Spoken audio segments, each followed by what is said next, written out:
Welcome to SSCAD YouTube channel.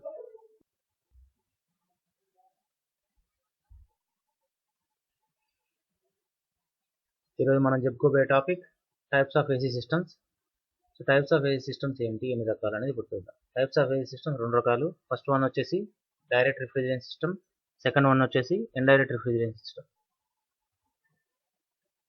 So direct refrigeration system ఇంకో పేరు ఏంటంటే డిఎక్స్ సిస్టమ్. డిఎక్స్ అంటే డైరెక్ట్ ఎవాపరేషన్ సిస్టమ్.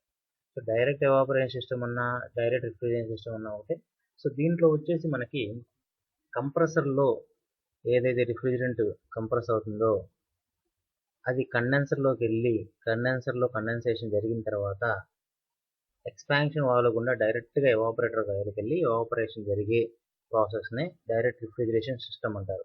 అదే ఇండైరెక్ట్ రిఫ్రిజిరేషన్ సిస్టమ్ అయితే కంప్రెసర్లో కంప్రెస్ అయిన రిఫ్రిజిరెంట్ కండెన్సర్లోకి వెళ్ళిన తర్వాత డైరెక్ట్గా ఎవాపరేటర్లోకి వెళ్ళదండి. మనం ఇక్కడ సెకండరీ రిఫ్రిజిరెంట్ యూస్ చేస్తాం ఇండైరెక్ట్ సిస్టంలో. అది ఎలాగనేది ఎట్లా యూస్ చేస్తాం అనేది నెక్స్ట్ స్లైడ్స్లో మనం చూద్దాం.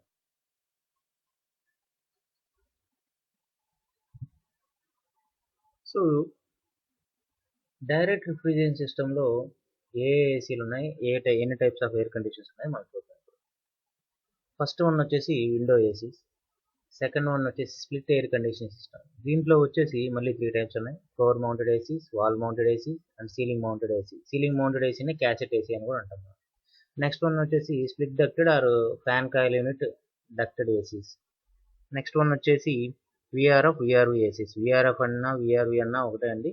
జస్ట్ విఆర్ఎఫ్కి విఆర్విలో ఏం జరుగుతుందంటే variable refrigerant flow and variable refrigerant volume. Flow VRF అంటే వేరియబుల్ రిఫ్రిజిరెంట్ ఫ్లో, విఆర్వి అంటే variable refrigerant volume.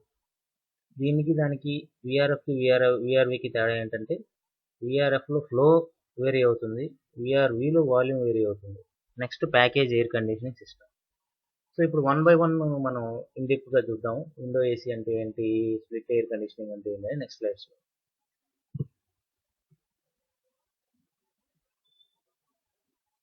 Window air conditioning system nothing but window AC.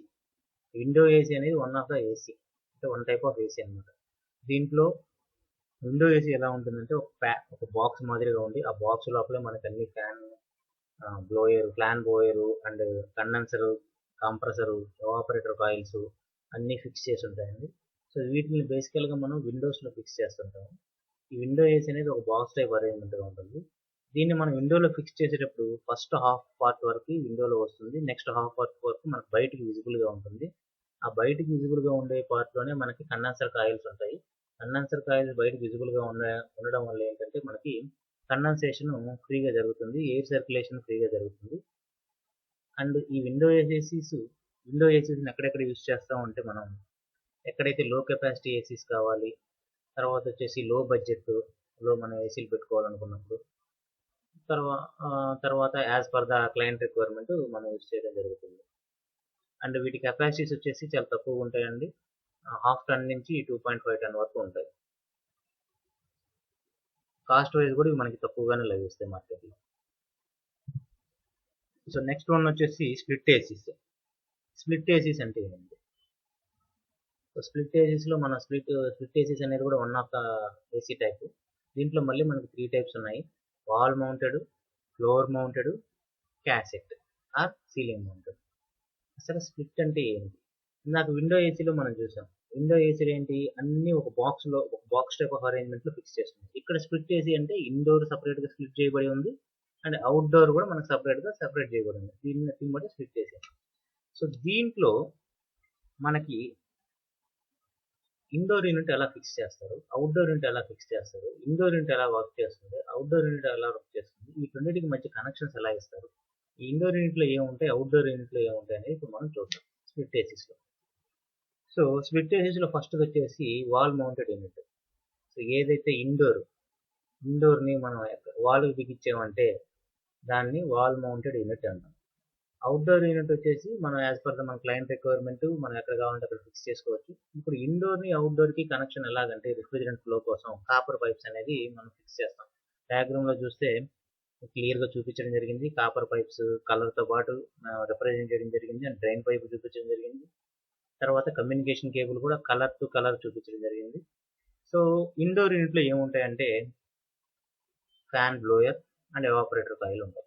Outdoor యూనిట్లోకి వచ్చేసరికి కండెన్సర్, నెక్స్ట్ వచ్చి కంప్రెసరు, కండెన్సర్ ఫ్యాను, నెక్స్ట్ వచ్చేసి PC boards ఉంటాయి. So work ఎలా జరుగుతుంది? So indoor యూనిట్లో మనకి ఎవాపరేటర్ కాయిల్కి థర్మోస్టాట్ ఫిక్స్ చేసి ఉంటుంది. ఈ థర్మోస్టాట్ అనేది రూమ్ టెంపరేచర్ని సెన్స్ చేసి సిగ్నల్ని అవుట్డోర్కి పంపిస్తుంది. సిగ్నల్ అవుట్డోర్కి పంపించిన వెంటనే అవుట్డోర్ అనేది అవుట్డోర్లో ఉండే కంప్రెసర్ స్టార్ట్ అయ్యి మనకి రిఫ్రిజిరెంట్ ఇక్కడికి ఇండోర్లోకి పంపిస్తుంది. ఇండోర్లోకి వచ్చిన తర్వాత మనకి ఎవాపరేషన్ జరిగి కూల్ ఎయిర్ అనేది బయటకు వస్తుంది. ఆ కూల్ ఎయిర్ ఎలా బయటకు వస్తుంది, హాట్ ఎయిర్ ఎలా ఇండోర్ యూనిట్ సక్ చేసుకుంటుందో కూడా మన డయాగ్రామ్లో చూపించాం. అదే విధంగా జరుగుతుంది. ఓకే, ఇండోర్ యూనిట్ సెన్స్ చేసిన టెంపరేచర్ అవుట్డోర్ యూనిట్కి ఎలా తెలుస్తుంది ఇక్కడ, లేకపోతే మనం ఫిక్స్ చేసిన టెంపరేచర్ అవుట్డోర్ యూనిట్కి ఎలా తెలుస్తుంది అంటే, ఇండోర్ యూనిట్ నుంచి అవుట్డోర్ యూనిట్కి మనం ఒక కేబుల్ రన్ చేస్తాం అనమాట. దాన్ని కమ్యూనికేషన్ కేబుల్ అంటాం. సో వాల్ మౌంటెడ్ యూనిట్స్ బేసిక్గా ఏదైతే ఏసీ ఇండోర్ యూనిట్ని వాల్కి ఫిక్స్ చేస్తామో ఆ ఏసీస్ని వాల్ మౌంటెడ్ ఏసీస్ అంటారు. దీంట్లో ఇండోర్ యూనిట్ మనకి విజిబుల్గా ఉంటుంది. సో దీంట్లో కెపాసిటీస్ వచ్చేసి మనకి 1/2 టన్ నుంచి 3 టన్ వరకు అవైలబిలిటీ ఉంటాయి మార్కెట్లో. వీటిని as per the client requirement మనం విండోస్ వాల్ మౌంటెడ్ యూనిట్స్ మనం సెలెక్ట్ చేయడం జరుగుతుంది. వాల్ మౌంటెడ్ యూనిట్ అంటే ఏం లేదండి, ఇండోర్ యూనిట్ని వాల్ ఫిక్స్ చేసి ఉంటే వాల్ మౌంటెడ్ యూనిట్ అని, నెక్స్ట్ ఇండోర్ యూనిట్ ఫ్లోర్ మీద ఉంటే ఫ్లోర్ మౌంటెడ్ యూనిట్ అని, ఇండోర్ యూనిట్ సీలింగ్ ఫిక్స్ చేసి ఉన్నా లేకపోతే స్లాబ్కి హ్యాంగ్ చేసి ఉంటే దాన్ని సీలింగ్ మౌంటెడ్ కానీ క్యాసెట్ ఏసీ కానీ అంటారు. సో ఇప్పుడు మనం వాల్ మౌంటెడ్ ఏసీ చూసేసాం. So next floor mounted AC అంటే ఏంటి, ఎట్లా ఉంటుందో చూద్దాం. సో ఇది floor mounted AC. So floor mounted AC డయాగ్రామ్లో చూపించినట్టు వర్టికల్గా పొడుగ్గా కానీ లేకపోతే చిన్న బాక్స్ మాదిరిగా కానీ ఫస్ట్ డయాగ్రామ్లో చూపించినట్టు ఉంటుంది. దీనికి పైప్ కనెక్షన్స్ కూడా ఇక్కడ చూపించడం జరిగింది. అవుట్డోర్ యూనిట్ ఎలా ఫిక్స్ చేస్తారో కూడా మనం చూపించాం. సో ఇలాగా మనకి ఫ్లోర్ మౌంటెడ్ ఏసీస్ ఫిక్స్ చేస్తాం. సో ఫ్లోర్ మౌంటెడ్ ఏసీస్ వచ్చేసి వీటి కెపాసిటీ కూడా మనకి 1/2 టన్ నుంచి 5 టన్ వరకు మార్కెట్లో అవైలబిలిటీ ఉన్నాయి. సో మనం ఫ్లోర్ మౌంటెడ్ తీసుకోవాలా, వాల్ మౌంటెడ్ తీసుకోవాలా, లేకపోతే క్యాసెట్ మౌంటెడ్ తీసుకోవాలా అనేది టోటల్గా క్లయింట్ రిక్వైర్మెంట్ మీద, మన రిక్వైర్మెంట్ మీదే ఉంటుంది, లేకపోతే క్లయింట్ రిక్వైర్మెంట్ మీదే ఆధారపడి ఉంటుంది. సో మన ఇంటీరియర్ మీద కూడా డిపెండ్ అయి ఉంటుంది. మనకి విజిబుల్గా కనిపించాలి, లేదు గోడకి హ్యాంగ్ చేసేసి కింద డిజైన్ వేసుకుంటాం అంటే మనం వాల్ మౌంటెడ్కి వెళ్ళొచ్చు. లేదు మనం ఫ్లోర్ మీద పెట్టుకుందాం, గోడ మీద నేను ఎటువంటి డిస్టర్బెన్స్ ఉండకూడదు, గోడ ప్లెయిన్ నీట్గా బాగుండాలి, నేను పెయింటింగ్ వేయించుకుంటే అప్పుడు ఫ్లోర్ మౌంటెడ్కి వెళ్ళొచ్చు. Next topic ceiling mounted cassette ACs. Ceiling mounted అన్నా క్యాసెట్ ఏసీస్ అన్నా ఒకటే. సో ఇక్కడ ఈ డయాగ్రామ్లో చూపించాం కదండి, అదేవిధంగా మనం ceiling mounted ACs or cassette ACs మనం ఫిక్స్ చేస్తాం అనమాట. సో వీటిని ఏ టైప్ ఆఫ్ అప్లికేషన్ అయినా మనం యూజ్ చేసుకోవచ్చు. Office, shopping mall, schools, kinder joys, kids areas, next shopping like function halls, మనం ఎక్కడ కావాలంటే మన బడ్జెట్ తగ్గట్టుగా మనం ఎలా కావాలంటే అలా ఫిక్స్ చేసుకోవచ్చు. సో ఇవన్నీ మళ్ళీ కూడా చెప్తున్నానండి, ఇవన్నీ డిఎక్స్ యూనిట్స్. దీంట్లో చిల్లు వాటర్లో ఉండవంటే ఉంటాయి, మనం కొన్ని బ్రాండ్లు అవైలబిలిటీలో ఉండవు, కొన్ని బ్రాండ్లు availability. Most of the cases మనకి డిఎక్స్ డైరెక్ట్ రిఫ్రిజరేషన్ సిస్టంలో ఇవి అవైలబిలిటీలో ఉంటాయి అన్నమాట. సో ఇది క్యాసెట్ ఏసీ. క్యాసెట్ ఏసీ ఎలా వర్క్ చేస్తుందో మనకు తెలుసు. క్యాసెట్ ఏసీ కూడా మనం ఇందాక చెప్పుకున్నట్టే ఫంక్షనింగ్ అంతా as it is wall mounted, floor మౌంటెడ్లో ఉన్నట్టే ఉంటుంది. దీన్ని ఇండోర్ అని పిలుస్తాం, బయట అవుట్డోర్ ఫిక్స్ చేసి ఉంటాం అట్లాగే. కానీ ఇప్పుడు ఫ్లోర్ మౌంటెడ్లో, వాల్ మౌంటెడ్లో మనకి ఏంటంటే ఫ్లో అనేది ఒక సైడ్కి మాత్రమే ఉంటుంది, ఒక డైరెక్షన్లో. కానీ క్యాసెట్ ఏసీకి వచ్చేటప్పటికి ఒకేసారి మనం 4 డైరెక్షన్స్లో ఎయిర్ ఫ్లో అనేది మెయింటైన్ చేయొచ్చు. నెక్స్ట్ రిటర్న్ ఎయిర్ వచ్చేసి మిడ్ ఆఫ్ ద క్యాసెట్ ఏసీలోంచి పైకి సక్ చేసుకుంటుంది అనమాట. క్యాసెట్ ఏసీ మిడిల్లో రిటర్న్ ఒక ఫ్యాన్ ఉంటుంది, అది రిటర్న్ ఎయిర్ని లాక్కుంటుంది. తర్వాత పక్కన మనకి డయాగ్రామ్లో చూపించినట్టు మనకి ఎయిర్ ఫ్లో అనేది బయటకు వస్తుంది అనమాట. సో దీని కెపాసిటీస్ కూడా మనకి 1/2 టన్ నుంచి 3 టన్, 4 టన్ వరకు అవైలబిలిటీలో ఉన్నాయి ఇండోర్ యూనిట్స్. సో ఇప్పుడు ఓకే, స్ప్లిట్ ఏసీలోనే మనకి wall mounted, floor mounted, ceiling mounted 3 ఉన్నాయి.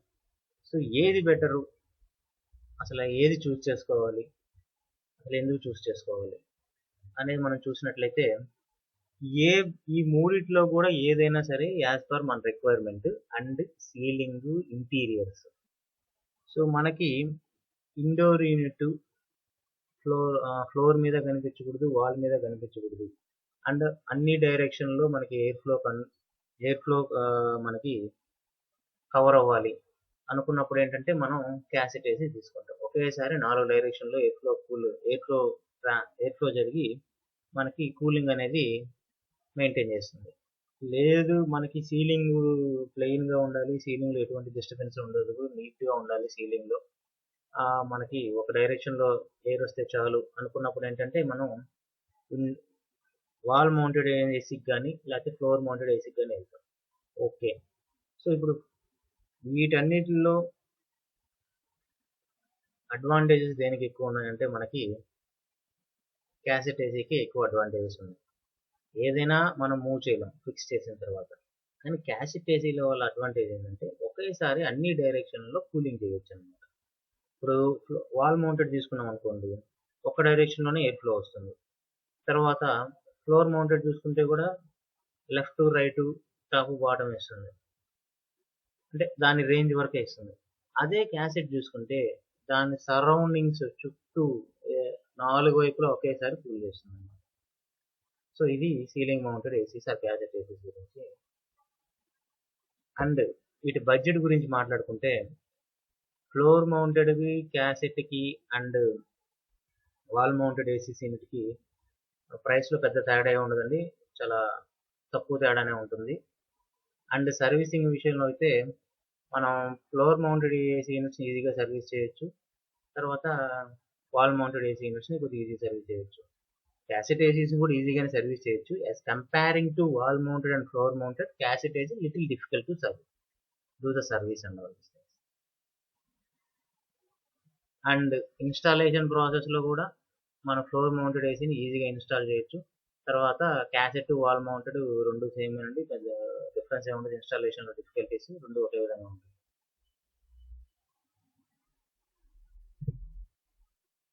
Next topic split ducted and FCU ducted AC units. Split ducted and FCU ducted AC గురించి మనం మాట్లాడుకునే ముందు అసలు డక్టెడ్ అంటే డక్ట్ అంటే ఏంటో మనం తెలుసుకుందాం. డక్ట్ అనేది ఫర్ ఎగ్జాంపుల్ ఇప్పుడు ఒక మోటార్ మనకి వాటర్ని ఎలా పైపుల ద్వారా పంప్ చేస్తుందో, ఏసీ అనేది కూల్ ఎయిర్ని డక్ట్ల ద్వారా పంప్ చేస్తుంది అనమాట. దీంట్లో డిఫరెంట్ టైప్స్ ఉంటాయి, డిఫరెంట్ షేప్స్ ఉంటాయి, rectangular, square, oval, circular, different ఉంటాయి. యాజ్ పర్ ద అప్లికేషన్ మనం డక్ట్ చూస్ చేసుకోవడం జరుగుతుంది. ఓకే, స్ప్లిట్ డక్టెడ్ అన్నాం అండ్ FCU డక్టెడ్ ఏసీస్ అన్నాం. సో స్ప్లిట్ డక్టెడ్ అంటే ఏంది, FCU డక్టెడ్ అంటే ఏంది? ఫస్ట్ FCU అంటే ఏంటి చూద్దామండి. FCU అంటే F అంటే ఫ్యాన్, C అంటే కాయిల్, U అంటే యూనిట్. ఫ్యాన్, కాయిల్ ఉండే యూనిట్ని FCU అంటున్నాం. సో స్ప్లిట్ డక్టెడ్లో కూడా ఫ్యాన్ ఉంటుంది, నెక్స్ట్ కూలింగ్ కాయిల్ ఉంటుంది, ఇది కూడా డక్టెడ్ మిషనే. అదే ఇక్కడ ఎందుకైతే మనం split ducted and fan coil unit అంటున్నాము, సో ఏంటంటే స్ప్లిట్ డక్టెడ్లో చూసినట్లయితే machine indoor unit back side నుంచి చూసినట్లయితే ఎయిర్ ఫిల్టర్ ఉంటుంది, నెక్స్ట్ వచ్చేసి కాయిల్ ఉంటుంది, ఎవాపరేటర్ కాయిల్, నెక్స్ట్ ఫ్యాన్ ఉంటుంది, నెక్స్ట్ వచ్చేసి మిషన్ మౌత్ వస్తుంది. అదే ఫ్యాన్ కాయిల్ యూనిట్లో అయితే ఇండోర్ యూనిట్ బ్యాక్ సైడ్ నుంచి చూస్తే ఎయిర్ ఫిల్టర్ ఉంటుంది, ఫ్యాన్ ఉంటుంది, next cooling coil or evaporator coil ఉంటుంది, తర్వాత మిషన్ మౌత్ ఉంటుంది.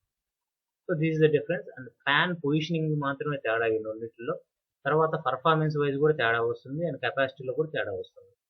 అండ్ ఈ డక్టెడ్ యూనిట్లో మనం డక్ట్ ఎలా రన్ చేస్తాం, ఇండోర్ యూనిట్ ఎలా పెడుతుంది, దానికి అవుట్డోర్ యూనిట్ ఎలా పెడతాం అని డయాగ్రామాటిక్ రిప్రజెంటేషన్ కూడా ఇక్కడ రిప్రజెంట్ చేయడం జరిగింది. సో ఇప్పుడు మనం ఈ డయాగ్రామ్లో చూసినట్లయితే బ్లాక్గా ఒక బాక్స్గా ఉండి పైకి కోబ్లో ఉంది కదండి, అది అవుట్డోర్ యూనిట్ అన్నమాట, అంటే కండెన్సింగ్ యూనిట్.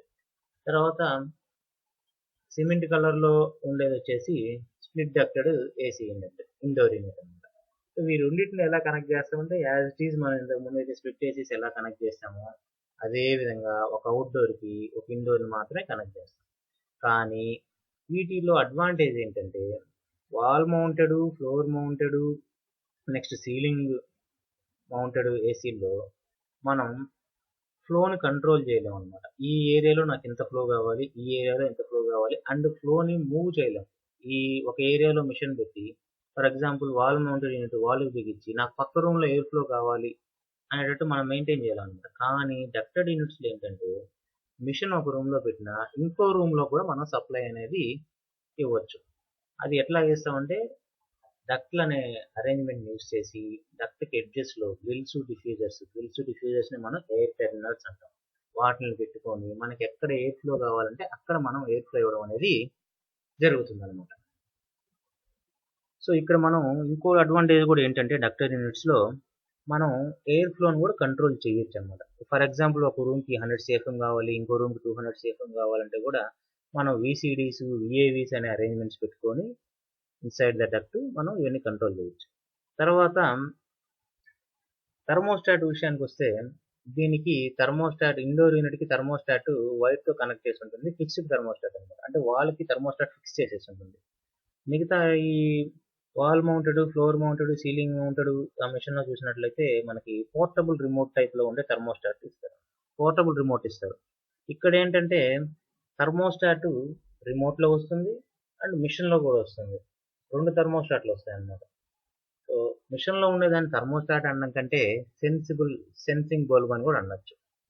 సో ఇక్కడ దీంట్లో థర్మోస్టాట్ ఎలాగంటే థర్మోస్టాట్ మనకి వాల్లో ఫిక్స్ చేయడం జరుగుతుంది. ఒక బాక్స్ టైప్ అరేంజ్మెంట్ ఉంటుంది. ఈ థర్మోస్టాట్ రూమ్ టెంపరేచర్ని సెన్స్ చేసి మిషన్కి పంపిస్తుంది. మిషన్ నుంచి సిగ్నల్ కంట్రోల్ కేబుల్ ద్వారా అవుట్డోర్కి వెళ్తుంది. అవుట్డోర్ నుంచి మనకి కంప్రెసర్ రన్ అయ్యేసి మనకి రిఫ్రిజిరెంట్ని పంపిస్తుంది. సో ఇలా ఇక్కడ మనకి ప్రాసెస్ అనేది జరుగుతుంది. Next type VRF and VRV అంటే variable refrigerant flow and variable refrigerant volume. Variable refrigerant VRF, VRV కూడా DX సిస్టమ్సే. కానీ ఇవి డక్టెడ్ యూనిట్లు కూడా. అంటే దీంట్లో డక్టెడ్ యూనిట్లు ఉంటాయి, డెకోలు ఉంటాయి, అంటే వాల్ మౌంటెడ్ కానీ, క్యాసెట్స్ కానీ, ఫ్లోర్ మౌంటెడ్ కానీ అన్ని రకాలు ఉంటాయి.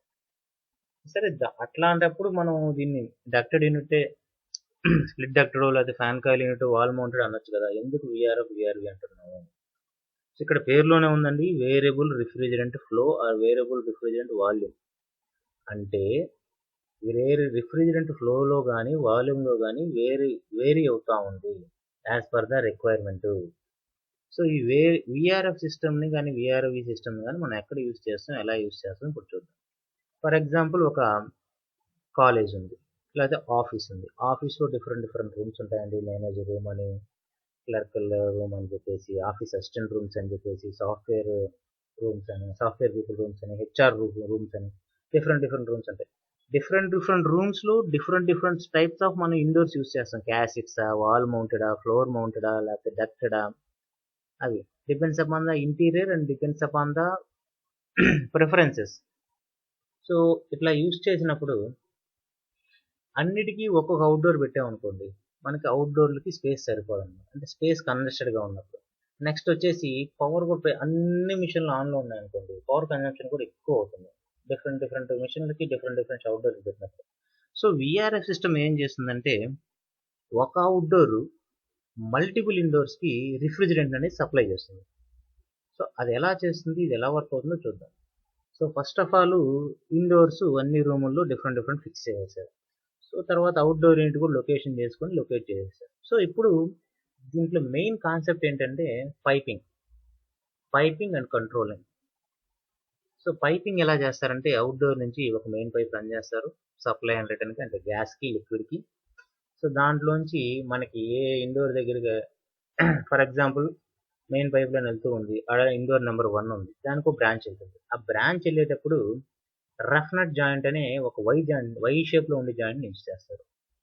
సో మామూలుగా మనం ఎల్బోస్, టీస్ పెట్టి యూజ్ చేయమండి. దీంట్లో రఫ్ నట్ జాయింట్స్ యూజ్ చేసినప్పుడు మాత్రమే మనకి ప్రాపర్ రిఫ్రిజిరెంట్ ఫ్లో అనేది జరుగుతుంది.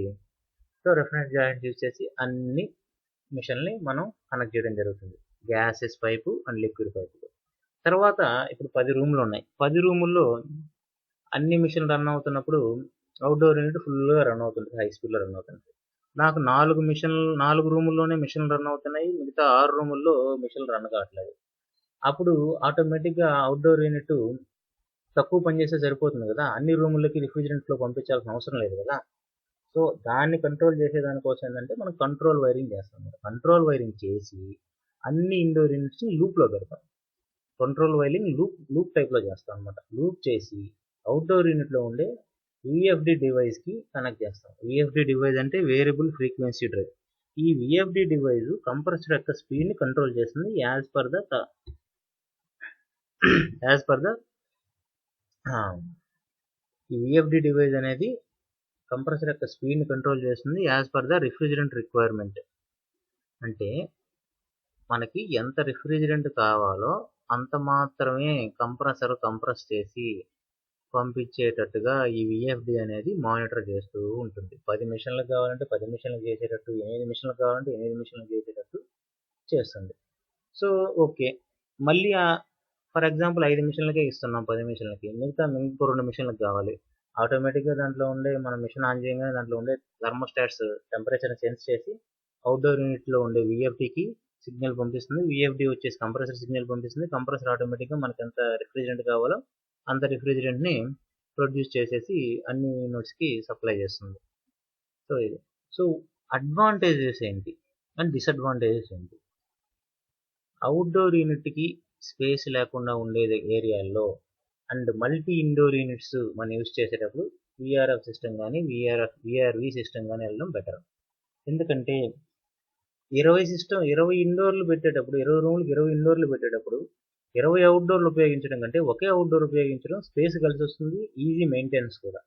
నెక్స్ట్ కాస్ట్ వైజ్ ఇది కొద్దిగా ఎక్స్పెన్సివ్ అయినప్పటికీ పవర్ సేవింగ్, ఇది చాలా పవర్ సేవ్ చేస్తుంది. ఎందుకంటే 10 మిషన్లకి 10 అవుట్డోర్లు రన్ అయ్యే ప్లేస్లో ఒకే అవుట్డోర్ రన్ అవుతుంది. సో అంటే ఒక కంప్రెసరే పనిచేస్తున్నప్పుడు మీకు ఆటోమేటిక్గా లాంగ్ టర్మ్ మీద పవర్ అనేది సేవ్ అవుతుంది. ఈ పవర్ సేవ్ అనేది మీ కాస్ట్ అనేది తక్కువ చేసి, కాస్ట్ ఎఫెక్టివ్గా మనం పెట్టినా కానీ కాస్ట్ అనేది మనకి కవర్ చేస్తుంది అనమాట. మనం పెట్టిన డబ్బుల్ని మనల్ని లాస్ లేకుండా చేస్తుంది అనమాట. సో నెక్స్ట్ వచ్చేసి విఆర్ఎఫ్ సిస్టంలో ఇన్స్టాలేషన్ చేసేటప్పుడు మనం గుర్తుపెట్టుకోవాల్సింది వచ్చేసి పైప్ లీక్ టెస్ట్ చాలా కరెక్ట్గా చేయాలండి, లేకపోతే మొత్తం సిస్టమే ఫెయిల్యూర్ అయిపోతుంది. సో అది యాజ్ పర్ ద స్టాండర్డ్స్ ఒక్కొక్క బ్రాండ్ ఒక్కొక్క ప్రెజర్ లెవెల్స్ ఇస్తుంది. సో ఆ లీక్ టెస్ట్ అనేది అంత ప్రెజర్ పెట్టి 24 అవర్స్ కానీ 48 అవర్స్ కానీ చెక్ చేసిన తర్వాతే మిగతా ఇండోర్ యూనిట్లకు కానీ అవుట్డోర్ యూనిట్లకు కానీ పైప్ కనెక్షన్స్ ఇస్తే బెటర్గా ఉంటుంది. లేకపోతే ఒక్కసారి లీక్ వచ్చిందంటే లీక్ ఫైండ్ అవుట్ చేసి మళ్ళీ దాన్ని క్లియర్ చేయడానికి చాలా హెడ్ఏక్ ఉంటుంది అన్నమాట.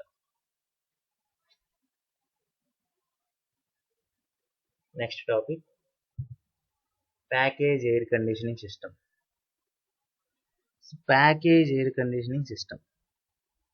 సో ప్యాకేజ్ ఎయిర్ కండిషనింగ్ సిస్టంలో మనం చూసినట్లయితే పేరులోనే ఉందండి, ఇది ప్యాకేజ్ అంటే ఇండోరు అవుట్డోరు అన్నీ కలిపి ఉండే ఒక ప్యాకేజ్ టైప్ అరేంజ్మెంట్. దీంట్లోనే fan coil units, next condenser, evaporator coil, next condensation fans అన్నీ ఉంటాయి. సరే ఓకే సార్, ఇది విండో ఏసీలో కూడా ఉంది కదా, ప్యాకేజ్ యూనిట్కి ఎందుకు వెళ్ళాలి? ప్యాకేజ్ యూనిట్ మనకి 3 టన్తో స్టార్ట్ అవుతుందండి, అప్ టు 25 టన్ 30 టన్ వరకు ఉంటుంది. సో ప్యాకేజ్ యూనిట్ కూడా వన్ టైప్ ఆఫ్ డక్టెడ్ యూనిటే. సో దీంట్లో ఏంటంటే, కానీ డక్టెడ్ యూనిట్ ఎందుకు అంటాం లేదంటే, డక్టెడ్ యూనిట్లో ఇండోర్ అవుట్డోర్ సపరేట్గా ఉంటుంది, కానీ దీంట్లో ఇండోర్ ఎక్విప్మెంట్ అవుట్డోర్ ఎక్విప్మెంట్ మొత్తం compressor, condenser, evaporator coil, fan blowers అన్నీ ఒకే దాంట్లో ఉంటాయి. అండ్ ఇది హై స్టాటిక్ మెషిన్స్ కూడాను. సో ఇప్పుడు ఏదైనా ఫర్ ఎగ్జాంపుల్ ఒక విల్లా ఉంది, విల్లాలో కొంతమంది టెక్నీషియన్స్ ఏసీ యూనిట్స్ లోపల పెట్టుకునేదానికి హ్యాపీగా ఫీల్ అవుతారు, కొంతమంది ఏసీ యూనిట్ లోపల ఉండడం వల్ల సౌండ్ వస్తుందని చెప్పేసి కొద్దిగా ఇబ్బంది పడుతుంటారు. వాళ్ళు ఏం చేస్తారంటే ఈ ప్యాకేజ్ యూనిట్ చూస్ చేసుకుంటారు. ప్యాకేజ్ యూనిట్ చూస్ చేసుకోవడం ఏంటంటే, ప్యాకేజ్ యూనిట్ ఎక్కువ పోయేసి మనం ఎక్స్పోజ్డ్ ఏరియాలో రూఫ్ మీద ఎక్కడో దగ్గర పెట్టుకుంటామండి. ఆ నుంచి supply air duct, return air duct run చేసి మనకి ఎక్కడెక్కడ కావాలో మనకి అక్కడక్కడికి ఎయిర్ డిస్ట్రిబ్యూషన్ అనేది చేయడం జరుగుతుంది. సో ప్యాకేజ్ యూనిట్కి అండ్ డక్టెడ్ యూనిట్కి అడ్వాంటేజ్ డిసడ్వాంటేజ్ కంపారిజన్ చేసినట్లయితే, ప్యాకేజ్ యూనిట్కి ఇనిషియల్గా కాస్ట్ ఎక్కువ అవుతుంది కానీ మెయింటెనెన్స్ తక్కువ అవుతుంది. ఇంకోటి ఏంటంటే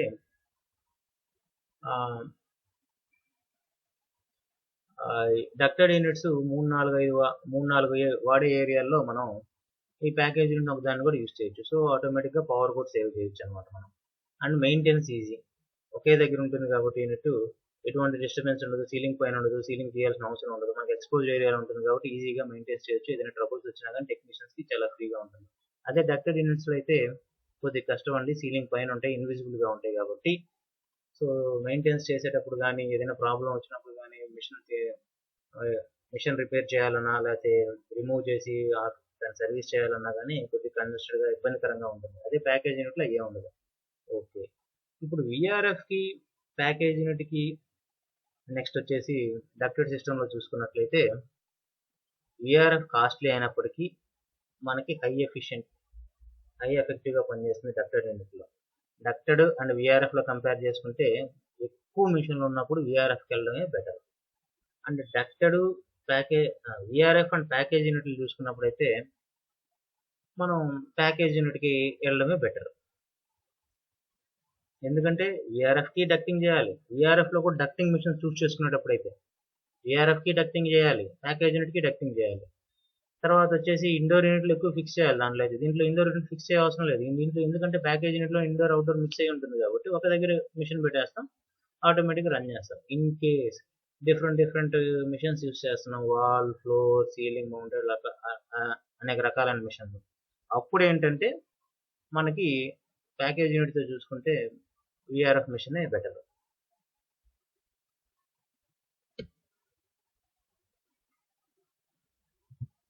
next system indirect refrigeration system. Indirect refrigeration సిస్టమ్ని మనం చిల్లర్ సిస్టమ్ అని కూడా అంటాము. దీంట్లో మనం సెకండరీ రిఫ్రిజిరెంట్ అని యూజ్ చేస్తాం. సో ఇండైరెక్ట్ రిఫ్రిజిరేషన్ సిస్టమ్ ఎలా పనిచేస్తుంది డయాగ్రామ్ ఇవ్వబడింది, డయాగ్రామ్ చూపించున్నాం, మనం ఇప్పుడు దాని గురించి డిస్కస్ చేసుకుందాం. సో ఇండైరెక్ట్ రిఫ్రిజిరేషన్ సిస్టమ్ అనేది మనం హై కెపాసిటీ, మనకి ఎక్కువ కూలింగ్ ఎక్కడ కావాలి, ఎక్కువ మిషన్స్ ఎక్కడ యూజ్ చేస్తున్నాం అండ్ బాగా ఎక్కువ కూలింగ్ కావాలి అనే ఏరియాలో వచ్చేసి మనం చిల్లర్ని యూజ్ చేయడం జరుగుతూ ఉంది. సో ఇక్కడ ఇంకో పాయింట్ కూడా చూసుకోవాలండి, మనం చిల్లర్లోకి అండ్ డిఎక్స్ సిస్టంలో ఎవాపరేటివ్ కాయిల్లోకి ఎంటర్ అయ్యే రిఫ్రిజిరెంట్, ప్రైమరీ కానీ సెకండరీ కానీ ఏదైనా రిఫ్రిజిరెంట్ మనకి చిల్లర్లో చిల్లు వాటర్ ఫ్యాన్ కాయిల్ యూనిట్లో ఎవాపరేటివ్ కాయిల్లోకి ఎంటర్ అయ్యే రిఫ్రిజిరెంట్ టెంపరేచర్ వచ్చేసి entering temperature and existing temperature వచ్చేసి 5-10 ఉంటుందండి డిగ్రీస్. 5 degrees ఎంటర్ అవుతుంది, 10 degrees బయటకు వస్తుంది. అదే డిఎక్స్ సిస్టంలో చూసినట్లయితే మనకి 7 degrees ఎంటర్ అవుతుంది రిఫ్రిజిరెంట్ ఎవాపరేటివ్ కాయిల్లోకి, 14 degrees బయటకు వస్తుంది. అంటే ఇక్కడ టెంపరేచర్ డిఫరెన్స్ మనం గమనించినట్లయితే చిల్డ్ వాటర్లో టెంపరేచర్ డిఫరెన్స్ డెల్టా 5 degrees ఉంటే డిఎక్స్ సిస్టంలో టెంపరేచర్ డిఫరెన్స్ వచ్చేసి 10 degrees 7 degrees దాకా ఉంటుంది అనమాట, depends upon the system. And indirect system ఈ చిల్లర్స్ ఎక్కడ యూస్ చేస్తారు, ఎందుకు యూస్ చేస్తారు ఏంటి. సో ఇప్పుడు వచ్చేసి ఒక సాఫ్ట్వేర్ కంపెనీలు లేకపోతే ఒక గ్రూప్ ఆఫ్ కమ్యూనిటీస్ ఇవన్నీ ఉన్నాయి. వీటన్నిటికీ మనం సాఫ్ట్వేర్ కంపెనీ చూసినట్లయితే ఒక కారిడార్లో ఉంటాయండి. వీటన్నిటికీ ఏసీ బిగించాలంటే మనకి ఎక్కువ మిషన్లు కావాలన్నమాట, అవుట్డోర్లు కానీ ఇండోర్లు కానీ ఇలా చాలా ఉంటాయి అన్నమాట. సో ఇప్పుడు ఎన్ని అవుట్డోర్లు పెట్టాలి, వాటికి తగ్గట్టు ఎన్ని ఇండోర్లు పెట్టాలి. ఓకే, ఇండోర్లు అయితే పెట్టుకుంటాం మనం లోపల, కానీ అవుట్డోర్ మిషన్లు అవుట్డోర్ మిషన్లు మనం పెట్టలేము సాఫ్ట్వేర్ కంపెనీల్లో, ఎందుకంటే మ్యాక్సిమం సాఫ్ట్వేర్ కంపెనీలు కానీ మంచి ఇండస్ట్రియల్ కారిడార్లో ఉండే బిల్డింగ్స్ కానీ అన్ని గ్లాస్తో ఉన్నాయి అన్నమాట.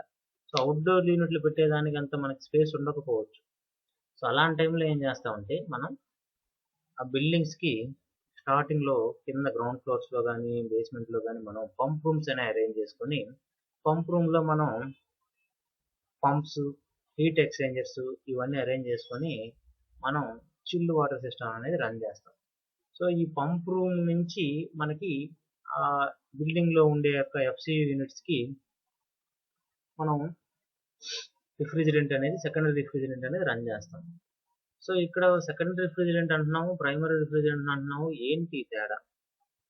సెకండరీ రిఫ్రిజిరెంట్ అంటే హీట్ ఎక్స్చేంజర్ లోపల, అంటే మన పంప్ రూమ్లో హీట్ ఎక్స్చేంజర్ లోపల ఉండేది secondary refrigerant. And cooling towers నుంచి లేకపోతే చిల్డ్ వాటర్ ప్లాంట్ నుంచి మనకు వచ్చే రిఫ్రిజిరెంట్ లేదా చిల్డ్ వాటర్ మనకి ప్రైమరీ రిఫ్రిజిరెంట్. సో ఇక్కడ ఎలా జరుగుతుంది హీట్ ఎక్స్చేంజ్ అనేది చూసినట్లయితే హీట్ ఎక్స్చేంజర్లో షెల్ అండ్ ట్యూబ్ అరేంజ్మెంట్ అంటూ ఉంటుంది. అంటే హీట్ ఎక్స్చేంజర్లో లోపల ట్యూబ్స్గా ఉంటాయండి. మన ఐస్ ఫ్యాక్టరీలో బయట చూసినట్లయితే ఎలా అయితే వాటర్ వచ్చి పైన పడతా ఉంటే లోపల ఉండే వాటర్ చల్లబడతాయో అదే విధంగా దీంట్లో కూడా మనకి వాటర్ చల్లబడడం రిఫ్రిజిరెంట్ కూల్ అవ్వడం అనేది జరుగుతుంది. సో చిల్లు వాటర్లో వచ్చేసి చిల్లు వాటర్ అనేది water plus with some chemicals కలుపుతారండి. అది ఒక్కొక్కరు ఒక్క విధంగా కలుపుతారు. Depends upon the maintenance department and chilled water plant వాళ్ళని బట్టి ఉంటుంది. అండ్ పంప్ రూమ్ మెయింటైన్ చేసే వాళ్ళని బట్టి వాళ్ళ అండ్ ఇండోర్ యూనిట్స్ ఏ కాన్ఫిగరేషన్కి ఉన్నాయని దాన్ని బట్టి యూజ్ చేస్తారు. Most of the indoor units అన్నీ కూడా ఒకే రిఫ్రిజిరెంట్ని అంటే ఒకే చిల్డ్ వాటర్ రిఫ్రిజిరెంట్ని యూజ్ చేసేదానికి అనుకూలంగా ఉంటాయి. సమ్ డిఫరెంట్ కేసెస్లో డిఫరెంట్గా యూజ్ చేస్తాం అనమాట. సో ఇప్పుడు ఐస్ ఫ్యాక్టరీలో సాల్ట్ వాటర్ని యూజ్ చేసినట్టు అట్లాగా డిఫరెంట్ ఏరియాలో డిఫరెంట్ యూజ్ చేస్తాం అనమాట. సో ఇండైరెక్ట్ సిస్టమ్ అంటే ఏం లేదండి, మనం ఏదైతే కంప్రెస్ చేసిన రిఫ్రిజిరెంట్ డైరెక్ట్గా ఎవాపరేటర్ కాయిల్కి వెళ్ళి ఎవాపరేషన్ జరగకుండా సెకండరీ రిఫ్రిజిరెంట్ యూజ్ చేసి మన ఎవాపరేటర్ కాయిల్లో ఎవాపరేషన్ జరిగే ప్రాసెస్నే ఇండైరెక్ట్ రిఫ్రిజిరేషన్ సిస్టమ్ అంటాం. So indirect refrigeration system most of the కేసెస్లో మనం చిల్డ్ వాటర్ సిస్టంలో యూజ్ చేస్తాం. సో ఈ చిల్డ్ వాటర్ సిస్టమ్ ఎలా జరుగుతుందంటే ఒక కూలింగ్ టవర్ ఉంటుంది. కూలింగ్ టవర్ తర్వాత పక్కనే ఒక ప్లాంట్ రూమ్ ఉంటుందండి. కూలింగ్ టవర్ లోంచి మనకి వాటర్ కూల్ అయ్యి ప్లాంట్ రూమ్ వస్తే ఆ పంప్స్ ద్వారా మనం ఒక పైపుల్లోకి పంపిస్తాము. పైప్ లైన్ ఉంటుంది, పైప్ లైన్లో పంపిస్తాము. అక్కడ వచ్చేసి మనకి ప్రతి ఏరియాకి ప్రతి ఆఫీస్కి లేదా ప్రతి బిల్డింగ్కి ఒక పంప్ రూమ్ ఉంటుంది. ఆ పంప్ రూమ్ దాకా మనం ఈ కూలింగ్ టవర్లో నుంచి వచ్చిన కూల్ అయిన వాటర్ని అంటే లిక్విడ్ రిఫ్రిజిరెంట్ని మనం ఇక్కడ పంపిస్తాం. ఇక్కడ ఏంటంటే ప్రతి పంప్ రూమ్కి ఒక హీట్ ఎక్స్చేంజర్ ఉంటుంది. ఆ హీట్ ఎక్స్చేంజర్లోకి ఒక సైడ్ నుంచి మనం పంపించే వాటర్ వెళ్ళి వస్తూ ఉంటాయి. ఇంకో సైడ్ నుంచి ఆ బిల్డింగ్ మొత్తం నుంచి వేడి నీళ్ళన్నీ ఒక సైడ్ నుంచి వెళ్ళి ఆ కోల్డ్ వాటర్ ఇంకో సైడ్ నుంచి బయటకు వస్తాయండి. మీకు అర్థం కావాలని వేడి నీళ్ళు చన్నీళ్ళు అని చెప్తున్నానండి. మామూలుగా అయితే hot water, cold water, hot refrigerant water and cold refrigerant water, chilled water అని చెప్పాలండి. ఆ తర్వాత ఈ పంప్ రూమ్లో as it is pump room అన్నప్పుడు పంపులు గింపులు అన్నీ ఉంటాయండి. సో మనం పంప్ రూమ్లో పంపులు అన్నీ పెట్టుకొని మనకి ఎంత ప్రెజర్ కావాలి, ఎంత వెలాసిటీతో వెళ్ళాలన్నీ మనం ఫిక్స్ చేసుకొని అంత వెలాసిటీతో ఎన్ని యూనిట్లకి ఎంత పంపించాలో అలా మనం పంపిస్తూ ఉంటామండి. ఈ డయాగ్రామ్లో చూపించినట్టు. సో దీంట్లో రకాలు ఉన్నాయని దీంట్లో ఏమేమి ఉన్నాయి ఇప్పుడు చూద్దాం. So types of ACs in indirect system. fan coil units is nothing but a chilled water fan coil units and centralized ACs. Centralized ACs లో రకాలు వచ్చేసి all air system, all water system and air water system. So fan coil units first. So chilled water fan coil units ఇప్పుడు ఈ diagram లో చూపించాం కదండి, ఇదే విధంగా ఉంటాయి. అండ్ ఇక్కడ గ్రాఫికల్ రిప్రజెంటేషన్ కూడా చూపించాం మనం. సో చిల్డ్ వాటర్ ఎలా వస్తుంది పంప్ దగ్గర నుంచి ఫ్యాన్ కాయిల్ యూనిట్ వరకు ఎలా వెళ్తుంది, chilled water flow pipe line ఎలా ఉంటుంది అనేది ఇక్కడ చూపించున్నాం. So fan coil unit already మనం డిస్కస్ చేసాం. కానీ చిల్డ్ వాటర్ ఫ్యాన్ కాయిల్ యూనిట్కి మామూలు నార్మల్ ఫ్యాన్ కాయిల్ యూనిట్కి తేడా ఏంటంటే, నార్మల్గా మనం ఇందులో డిస్కస్ చేసిన fan coil unit DX system అంటే డైరెక్ట్ ఎవాపరేషన్ సిస్టమ్లో పనిచేస్తుంది. దాంట్లో చిల్డ్ వాటర్కి సపోర్ట్ చేయదు. దీంట్లో ఏంటంటే ఇది ఈ chilled water fan coil unit అనేది స్పెషల్గా చిల్డ్ వాటర్ కోసం డిజైన్ చేయబడినటువంటి ఫ్యాన్ కాయిల్ యూనిట్. దీంట్లో కెపాసిటీ మీకు 1/2 టన్ నుంచి 5 టన్ 7 టన్ దాకా ఉంటాయండి. దీన్నే మనం చిల్డ్ వాటర్ డక్టెడ్ యూనిట్స్ అని కూడా అనుకోవచ్చు. నెక్స్ట్ వన్ వచ్చేసి సెంట్రలైజ్డ్ ఏసీస్ లో all air system. All air system దీంట్లో చూసినట్లయితే మనకి ఏహెచ్యు ఆల్ ఎయిర్ సిస్టమ్ లో మనం ఏహెచ్యు యూజ్ చేస్తాం. ఆల్ ఎయిర్ సిస్టమ్ అన్నా సెంట్రలైజ్డ్ ఏసీస్ అన్నా అంతా ఒక విధంగా వస్తుంది. దీన్ని ఎందుకు యూజ్ చేస్తాం, ఎలా యూజ్ చేస్తాం అనేది మనం ఇప్పుడు చూద్దాం. ఆల్ ఎయిర్ సిస్టమ్ లో వచ్చేసి ఒక ఏహెచ్యు ఉంటుంది. ఏహెచ్యూస్ అంటే air handling unit. AHUs chilled water AHUs అయినా ఉండొచ్చు, డిఎక్స్ అంటే డైరెక్ట్ ఎవాపరేషన్ ఏహెచ్యూస్ అయినా ఉండొచ్చు. సరే, ఈ ఏహెచ్యూస్ని ఎలా యూజ్ చేస్తాం, దీంట్లో డక్టింగ్ ఎలా చేస్తాం, అసలు ఏహెచ్యూ వల్ల ఉపయోగాలు ఏందని మనం చూద్దాం. ఆల్ ఎయిర్ సిస్టంలో ఏం చేస్తామంటే, ఇది మొత్తం ఎయిర్ని మనం ఎలా సర్క్యులేట్, ఆల్ ఎయిర్ సిస్టమ్ అనేది మనకి ఏం ఎక్స్ప్లెయిన్ చేస్తుందంటే, ఎయిర్ని మనం ఎలా సర్క్యులేట్ చేస్తాం, ఎయిర్ని సర్క్యులేట్ చేసేటప్పుడు ఏమేమి మనం కంట్రోల్ చేస్తాం, ఎలా కంట్రోల్ చేస్తాం, ఏ ఎక్విప్మెంట్ యూజ్ చేస్తాం, and return air, supply fresh air ఎలా మిక్స్ చేస్తాం, అంటే return air, outside air or fresh air ఏ మోతాదులో మనం మిక్స్ చేస్తాం అనేది, ఎలా మిక్స్ చేస్తాం అనేది మనకు డిస్కస్ చేస్తున్నాం. సో దీంట్లో వచ్చేసి బేసికల్గా ఏహెచ్యూస్ అనేది యూజ్ చేస్తామండి. ఏహెచ్యూస్ అంటే ఎయిర్ హ్యాండ్లింగ్ యూనిట్స్ అనమాట. So it's nothing but FCUs, but capacity wise చూసుకున్నప్పుడు పెద్దదిగా ఉంటుంది. ఎఫ్సియు మనకి 5 టన్ 7 టన్ దాకా ఉంటే, ఇవి 10 టన్స్ 12 టన్స్ 15 టన్స్ అలా ఉంటాయి అనమాట. సో దీంట్లో మనం ఎలా యూజ్ చేస్తామంటే ఏహెచ్యూస్ని, ఏహెచ్యు అనేది ఇండోర్ యూనిట్ మాత్రమే, గుర్తుపెట్టుకోవాల్సింది. ఏహెచ్యు అనేది ఇండోర్ యూనిట్ మాత్రమే. ఏహెచ్యుని మనం ఒక ఏహెచ్యు రూమ్, దానికంటే ఒక రూమ్ కేటాయించి ఒక రూమ్లో పెడతాం. ఫర్ ఎగ్జాంపుల్ ఒక మాల్ ఉంది, మాల్లో ఒక ఫ్లోర్ మొత్తానికి ఒక ఏహెచ్యు అనేది ఎయిర్ కండిషన్ చేస్తుంది. సో ఇప్పుడు మాల్లో నాకు ఒక్కొక్క ఏరియాలో ఇంత సిఎఫ్ఎం కావాలి. ఫర్ ఎగ్జాంపుల్ మాల్ షాపింగ్ ఏరియాలో ఒక 1000 సిఎఫ్ఎం కావాలి, ఫుడ్ కోర్ట్ ఏరియాలో 2000 సిఎఫ్ఎం కావాలి. అలా నేను డిజైన్ చేసుకున్నాను.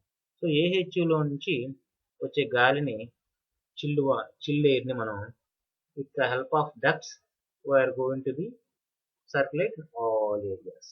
అంటే మనం ఏహెచ్యు నుంచి వచ్చే గాలిని డక్ట్స్ యూజ్ చేసి అన్ని ఏరియాలకి సర్క్యులేట్ చేస్తున్నాం అనమాట. సో ఆ డక్ట్స్ ఎలా మనం డిజైన్ చేస్తాం అనేది మనం నెక్స్ట్ క్లాస్లో తెలుసుకుందాం. సరే, ఓకే. సో దీని లోపల ఏహెచ్యు లోపల ఏమేమి ఉంటాయి అనేది మనం చూద్దాం. ఏహెచ్యు లోపల మనకి కూలింగ్ కాయిల్స్ ఉంటాయి, హీటింగ్ కాయిల్స్ ఉంటాయి, తర్వాత ఫ్యాన్ ఉంటుంది, తర్వాత హ్యూమిడిఫైయర్స్ ఉంటాయి. సో ఎందుకు ఇవన్నీ అసలు ఎలా యూజ్ చేస్తామో చూద్దాం. కూలింగ్ కాయిల్స్ వచ్చేసి కూలింగ్ కోసం, హీటింగ్ కాయిల్స్ వచ్చేసి హీటింగ్ కోసం. వింటర్ సీజన్లో మనకి టెంపరేచర్ 23, 25 మెయింటైన్ చేయాలి, లేకపోతే 30 మెయింటైన్ చేయాలనుకున్నప్పుడు హీటింగ్ కాయిల్ యూజ్ చేసుకుంటాం. సమ్మర్ సీజన్లో మనం టెంపరేచర్ తక్కువగా అనుకున్నప్పుడు వచ్చేసి మనం కూలింగ్ కాయిల్స్ యూజ్ చేసుకోవడం జరుగుతుంది. తర్వాత supply fan with duct. Supply fan ఉంటుందండి ఏహెచ్యు లోపల. తర్వాత మిషన్కి, ఇండోర్ యూనిట్కి మౌత్ సైడ్ డక్ట్ అనేది కనెక్ట్ చేసి హ్యూమిడిఫైయర్స్ ఫిక్స్ చేస్తాం అనమాట.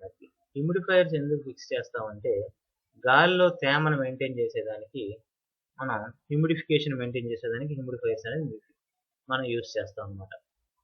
సో ఆ హ్యూమిడిఫైయర్స్కి ఇంత గాలిలో తేమ ఉంది, ఇంత కావాలి, ఫర్ ఎగ్జాంపుల్ 50% హ్యూమిడిఫికేషన్ ఉండాలి, హ్యూమిడిటీ అనేది ఎలా తెలుస్తుంది అంటే, దానికి కూడా థర్మోస్టాట్, మనం ఇందా చెప్పుకున్నాం కదండి, డక్టెడ్ యూనిట్లో ఒక థర్మోస్టాట్ గోడ ఫిక్స్ చేసి ఆ నుంచి వైర్తో మనం థర్మోస్టాట్ని డక్టెడ్ యూనిట్ని, ఇండోర్ యూనిట్ని కనెక్ట్ చేస్తామని, సేమ్ అట్లాగే హ్యూమిడిఫైయర్ కూడా ఒక థర్మోస్టాట్ ఉంటుంది. అదే గాలిలో తేమని కౌంట్ చేసి హ్యూమిడిఫైయర్కి సిగ్నల్ ఇస్తూ ఉంటుంది. నెక్స్ట్, సో దీంట్లో వచ్చేసి ఇప్పుడు మనం డక్ట్ రన్ చేసేసాం, అన్ని ఏరియాలకి సప్లై చేసాం. ఓకే, మిషన్ దగ్గర నుంచి ఒక 150 మీటర్స్ లేకపోతే 100 మీటర్స్ 50 మీటర్స్ డక్ట్ రన్ చేసాం, అన్ని దగ్గర ఎయిర్ అయితే డిస్ట్రిబ్యూట్ చేసాం. కానీ మనం డిస్ట్రిబ్యూషన్ చేయాలి అంటే మిషన్కి కొద్దిగా ఎయిర్ కూడా కావాలి కదా. మన రూమ్ టైప్ అరేంజ్మెంట్ అన్న రూమ్లో ఎయిర్ లేకపోతే ఏం డిస్ట్రిబ్యూట్ చేస్తుంది అది, కూల్ ఎయిర్ని. సో దానికోసం ఏంటంటే, మనం ఏదైతే సప్లై చేసామో ఆ ఏరియాలో హాట్ ఎయిర్ అనేది పైన ఉంటుంది. సో ఏ ఏరియాలో అయినా సరే కూల్ ఎయిర్ కింద ఉంటుంది, హాట్ ఎయిర్ అనేది పైన ఉంటుంది. ఆ హాట్ ఎయిర్ని రిటర్న్ డక్ట్ హెల్ప్తో మనం తీసుకొచ్చేసి ఏహెచ్యూస్కి బ్యాక్ సైడ్ మిక్సింగ్ బాక్స్ అనే ఒక అరేంజ్మెంట్ ఉంటుంది. ఈ మిక్సింగ్ బాక్స్ అంటే ఏంటంటే, బయట నుంచి వచ్చే అవుట్ సైడ్ ఎయిర్ని, అంటే ఫ్రెష్ ఎయిర్ని, తర్వాత వచ్చి మన రిటర్న్ ఎయిర్ని, ఈ రెండింటిని మిక్స్ చేస్తుంది అనమాట. అది ఎలా మిక్స్ చేస్తుందంటే, 70% ఆఫ్ రిటర్న్ ఎయిర్, అంటే రిటర్న్ ఎయిర్ అంటే ఏం లేదండి, మనం ఏ ఏరియాకి అయితే సప్లై చేస్తున్నామో ఆ ఏరియాలో హాట్ ఎయిర్ అనమాట. హాట్ ఎయిర్ అంటే 30 డిగ్రీస్ 40 డిగ్రీస్ ఉండదండి. ఇప్పుడు మనం థర్మోస్టాట్ సెట్ పాయింట్ ఒక 20 డిగ్రీస్ ఫిక్స్ చేసామంటే, 20 డిగ్రీస్ టెంపరేచర్ ఉండే గాలి మనకు బయటకు వస్తూ ఉంటే 25 డిగ్రీస్ ఉండే ఎయిర్ పైన ఉంటుంది అనమాట. అంటే దానికంటే ఇది టెంపరేచర్ వైజ్ చూసుకున్నప్పుడు హాట్ గానే ఉందన్నమాట. ఆ హాట్ ఎయిర్ అంతా ఇది సక్ చేసుకొని మిషన్ మిక్సింగ్ బాక్స్ పంపిస్తుంది with the help of the duct. So ఈ రిటర్న్ ఎయిర్ డక్ట్ లో కూడా మనం ఫ్యాన్ పెట్టుకుంటామండి, ఎందుకంటే ఎక్కువ హ్యూజ్ అమౌంట్ ఉంది మనకి, ఏహెచ్ ఫ్యాన్స్ దాన్ని సక్ చేయలేకపోతున్నాయి. అలాంటి సమయంలో ఏంటంటే రిటర్న్ ఎయిర్ డక్ట్ లో కూడా ఫ్యాన్ పెట్టి with the help of the fans will send the return air to the machine. So okay, ఈ రిటర్న్ ఎయిర్ డక్ట్ మనం మిషన్ దగ్గర ఉన్న మిషన్ వెనక భాగంలో ఉండేటువంటి మిక్సింగ్ బాక్స్ కనెక్ట్ చేసాం. మిక్సింగ్ బాక్స్ కనెక్ట్ చేసినప్పుడు ఇక్కడ ఈ మిక్సింగ్ బాక్స్ లో ఏం జరుగుతుందంటే return air and outside air or fresh air రెండు మిక్స్ అవుతాయి. అది ఎలా మిక్స్ అవుతాయి అంటే ఒక 100 CFM కి 30% ఫ్రెష్ ఎయిర్ అంటే out side air, next 70% return air అనేది మిక్స్ అవుతుంది. మిక్స్ అయ్యి 100% అంటే 100 CFM గా లోపలికి వెళ్తుంది. 100 CFM రిక్వైర్మెంట్ అయితే, ఫర్ ఎగ్జాంపుల్ చెప్తున్నాను, 100 CFM అని కాదు, ఎంత ఉంటే అంత CFM లో 30% fresh air, 70% return air mix అవుతుంది అనమాట. ఎందుకు మిక్స్ చేయాలి? ఎందుకు మిక్స్ చేయాలి అంటే సి ఒక ఏరియాలో డిఫరెంట్ స్మెల్స్ వస్తుంటాయి, డిఫరెంట్ గ్యాసెస్ రిలీజ్ అవుతుంటాయి నెంబర్ ఆఫ్ పీపుల్ ఉన్నప్పుడు, అండ్ డిఫరెంట్ యాక్టివిటీస్ అన్ని జరుగుతూ ఉంటాయి. అలాంటప్పుడు బ్యాడ్ స్మెల్, నెక్స్ట్ వచ్చేసి జెమ్స్ ఇలాంటి అన్నిటిని మనం రిమూవ్ చేయాలన్నా, ఎయిర్లో ప్యూరిటీ మెయింటైన్ చేయాలన్నా, ఫ్రెష్నెస్ మెయింటైన్ చేయాలన్నా కానీ మనం ఫ్రెష్ ఎయిర్ అనేది ఇట్లా మిక్స్ చేస్తాం మిక్సింగ్ బాక్స్లో. ఓకే, 30% రిటర్న్ ఎయిర్ మిగిలిపోయింది కదా, మనం 100% రిటర్న్ ఎయిర్ తీసేసుకుంటున్నాం కదా, అక్కడి నుంచి 30% మిగిలిన రిటర్న్ ఎయిర్ ఏం చేయాలి అంటే బయటికి పంపించడం జరుగుతుంది. సో వీటన్నిటిని మనం ఎలా కంట్రోల్ చేస్తామంటే డక్ట్స్లో మనం డాంపర్స్, వాల్యూమ్ కంట్రోల్ డాంపర్స్, అంటే ఎయిర్ వాల్యూమ్ కంట్రోల్ చేసేదానికి డాంపర్స్ యూజ్ చేస్తాం అనమాట. అంటే డోర్ టైప్ అరేంజ్మెంట్స్ అనమాట. మనం వాటిని అడ్జస్ట్ చేసుకునే దాన్ని బట్టి మనకి ఎంత ఎయిర్ లోపలికి రావాలి అనేది మనకి డిసైడ్ అవుతుంది. సో ఈ డాంపర్స్ మాన్యువల్ ఆపరేటెడ్ ఉంటాయి అండ్ మిషన్తో ఆపరేట్ చేసేవి ఉంటాయి అనమాట, ఆటోమేటిక్గా పనిచేసేవి కూడా. సో ఇది all air system. All air system nothing but centralised AC system. అంటే ఒక ఒక ఏరియాలో మిషన్ ఉంటుంది, ఇది డిఫరెంట్ ఏరియాలోకి మనకి ఎయిర్ డిస్ట్రిబ్యూట్ చేస్తుంది. డిస్ట్రిబ్యూట్ చేసినప్పుడు డిఫరెంట్ ఏరియాల్లో డిఫరెంట్ ఎయిర్ డిస్ట్రిబ్యూషన్ ఎలా మెయింటైన్ చేయొచ్చు, డిఫరెంట్ CFM ఎలా మెయింటైన్ చేయొచ్చు అనేది దీంట్లో తెలుసుకున్నాం మనం. ఇంకోటి ఏంటంటే దీంట్లో డక్ట్స్ ద్వారా మనం 10 ఏరియాలకి 10 CFM ఉండాలని డిసైడ్ చేసాం. 10 రకాల CFM, ఒక ఏరియాకి 100 CFM, ఇంకో ఏరియాకి 200 CFM, ఇంకో ఏరియాకి 300 CFM, ఇంకో ఏరియా 400 CFM అలా. ఓకే, కానీ ఒక ఏరియాలో నాకు కూలింగ్ రీచ్ అయిపోయింది, నేను 22 degrees కావాలనుకున్నాను, నాకు 22 degrees లేకపోతే 25 degrees కావాలనుకున్నా 25 degrees టెంపరేచర్ రీచ్ అయిపోయింది. నాకు ఇంకొద్దు, నాకు కూల్ ఎయిర్ అనేది వద్దు. అప్పుడు ఏం చేస్తాము అంటే మనం దీంట్లో VAVs, వేరియబుల్ ఎయిర్ వాల్యూమ్ అంటారనమాట. ఆ ఎక్విప్మెంట్ యూస్ చేసి ఆ ఎక్విప్మెంట్కి ఏంటంటే థర్మోస్టాట్ వస్తుంది అనమాట. సో మిషన్కి వచ్చే AHUకి వచ్చే థర్మోస్టాట్ ఎక్కడో ఒక దగ్గర ఫిక్స్ చేస్తాం.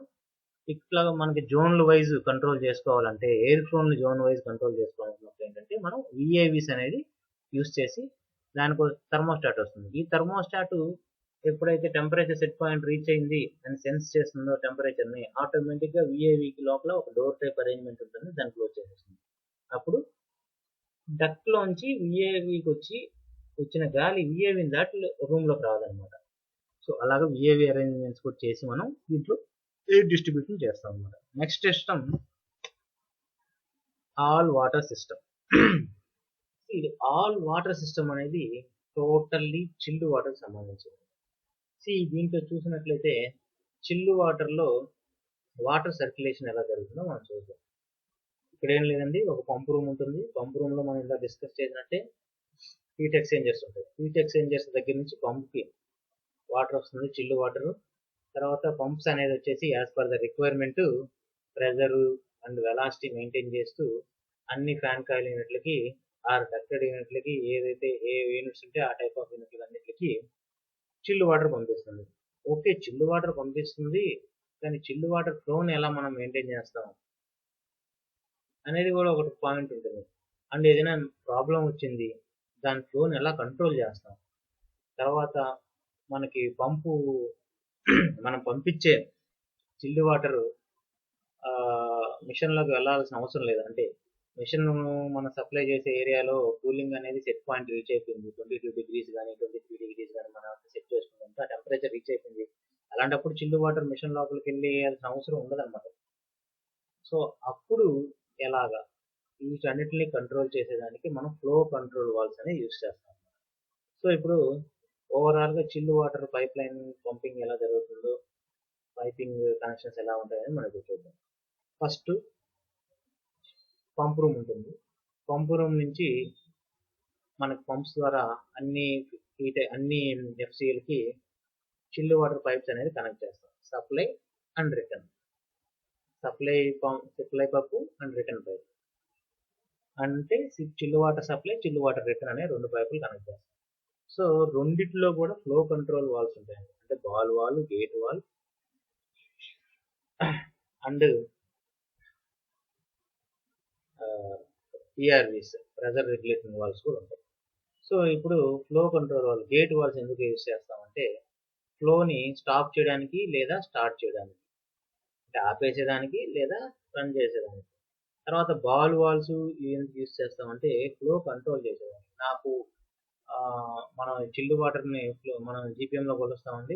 10 జీపీఎం వెళ్ళాలి, 5 జీపీఎం వెళ్ళాలి, 2 జీపీఎం వెళ్ళాలి అనేది. సరే ఓకే, మీరేమో చెప్తున్నారు వాల్స్ మనం పెడతాము, అవి ఇంత పంపిస్తాయని ఎలా గ్యారెంటీ? సో దానికోసమే మనం బీటీయూ మీటర్స్ పెడతాం అన్నమాట. బీటీయూ మీటర్స్ అంటే డిజిటల్ మీటర్స్ అన్నమాట. ఇవి ఎంత ఫ్లో వెళ్తుంది, ఎంత టెంపరేచర్ లోపలికి వెళ్తుంది, ఎంత టెంపరేచర్ బయటకు వస్తుంది, చిల్డ్ వాటర్ లోపలికి వెళ్ళేటప్పుడు ఎంత టెంపరేచర్లో ఉంది, ఎంత వెలాసిటీతో వెళ్తుంది, ఎంత ప్రెజర్తో వెళ్తుంది, చిల్డ్ వాటర్ మిషన్లోంచి ఫ్యాన్ కాయిల్ యూనిట్లోంచి బయటకు వచ్చేటప్పుడు ఎంత వెలాసిటీతో, ఎంత ప్రెజర్తో వస్తుంది, ఎంత కూలింగ్తో వస్తుంది, ఎంత టెంపరేచర్తో వస్తుంది అనేది మనకి ఇవి డిస్ప్లే చేస్తాయి అన్నమాట. నెక్స్ట్ వన్, ఇవి ఇదే విధంగా సప్లై రిటర్న్లో రెండింటికి యూజ్ చేస్తాం. అంటే టెస్ట్ పాయింట్స్. టెస్ట్ పాయింట్స్ ఎందుకు పెడతామంటే దీంట్లో టెస్ట్ చేసుకోవాలి మాన్యువల్గా మనం గేజ్లు పెట్టి ఎంత వెలాసిటీ ఉంది బీటీయూ మీటర్స్ లేనప్పుడు. సో అప్పుడు టెస్ట్ పాయింట్స్ అని పెట్టి దాంట్లో మనం గేజెస్ పెట్టేసి మనం టెంపరేచర్స్ అన్ని చెక్ చేసుకోవచ్చు అండి, ప్రెజర్స్. ఓకే, దీంట్లో వచ్చేటప్పటికి మనకి 2 టైప్స్ ఆఫ్ పంప్స్ ఉంటాయండి, ప్రైమరీ పంపు, సెకండరీ పంపు.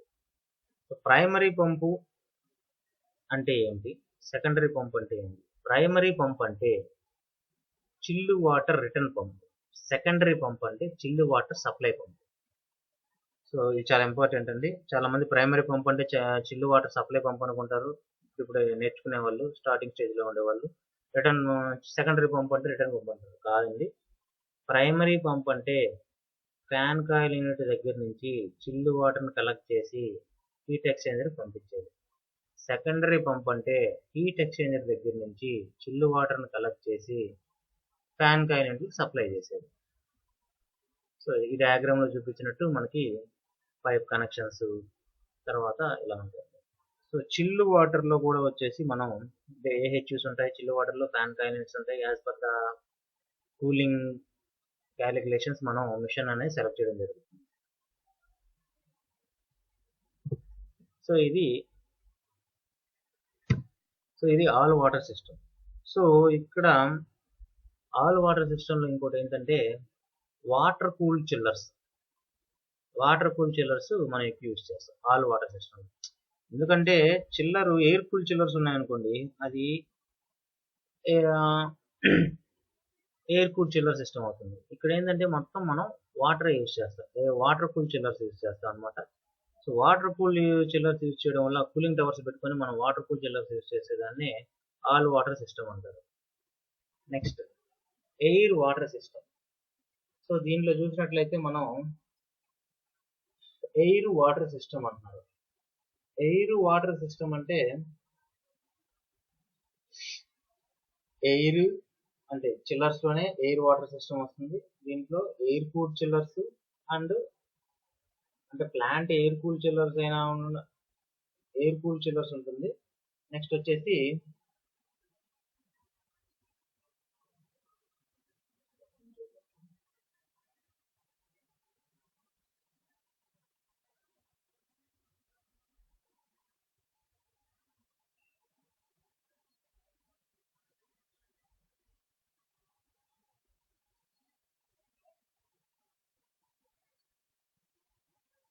Next topic air water system. Air water system లో చూసినట్లయితే మనకి డయాగ్రామ్ రిప్రజెంట్ చేసినట్టు central plant for the secondary water ఉంది, central plant for the primary air ఉంది. సో దీంట్లో చిల్డ్ వాటర్ ప్లాంట్ నుంచి లేకపోతే పంప్ రూమ్ నుంచి మనకి పంప్ ద్వారా ఎవాపరేటర్ కాయలకి చిల్డ్ వాటర్ వస్తుంది. ఆపరేషన్ జరిగేసి మనకు కూల్ ఎయిర్ బయటకు వస్తుంది. And central plant for the primary air అని ఉంది కదండి, ఇక్కడ నుంచి ఏం జరుగుతుందంటే మనం FAHUs యూజ్ చేసి ఫ్రెష్ ఎయిర్ అనేది మనం ఇండోర్ యూనిట్స్కి సప్లై చేస్తాం అనమాట, రూమ్లో ఉండే ఇండోర్ యూనిట్. సో అది ఈ రెండింటి సిస్టమ్ కలిపిన సిస్టమ్నే మనం ఎయిర్ వాటర్ సిస్టమ్ అని అంటాం. సో చిల్డ్ వాటర్లో వచ్చేసి మనం బేసిక్గా మనం డిస్కస్ చేసుకోవాల్సింది వచ్చేసి చిల్డ్ వాటర్లో 2-3 టైప్స్ ఉన్నాయండి. Air cool chillers, water cool chillers and central or district cooling system. So district cooling system అనేది చిల్లర్స్ లో చాలా ఇంపార్టెంట్ అండి. డిస్ట్రిక్ట్ కూలింగ్ సిస్టమ్ అంటే ఒక ఏరియా మొత్తానికి ఒక ప్లాంట్ ఉంటుంది. ఆ ప్లాంట్ నుంచి మనకు బెరియల్ పైపింగ్ ద్వారా అన్ని పంప్ రూమ్లకి పైపులు కనెక్ట్ చేసి ఉంటారండి. ప్లాంట్ నుంచి చిల్లు వాటర్ వస్తుంది, పంప్ రూమ్ లో ఉండే హీట్ ఎక్స్చేంజర్ దగ్గర హీట్ ఎక్స్చేంజర్ జరిగి మళ్ళీ చిల్లు వాటర్ ప్లాంట్కి వెళ్ళిపోతుంది. మళ్ళీ అట్ ద సేమ్ టైం మన పంప్ రూమ్ లో ఉండే చిల్లు వాటర్ హీట్ ఎక్స్చేంజర్ కి మనకి FCA కాయిల్ కనెక్ట్కి వెళ్తూ ఉంటుంది. సో ఓకే, సో ఇదండి types of AC systems, indirect and direct AC systems. Thanks for your support. Thank you. Kindly subscribe our channel.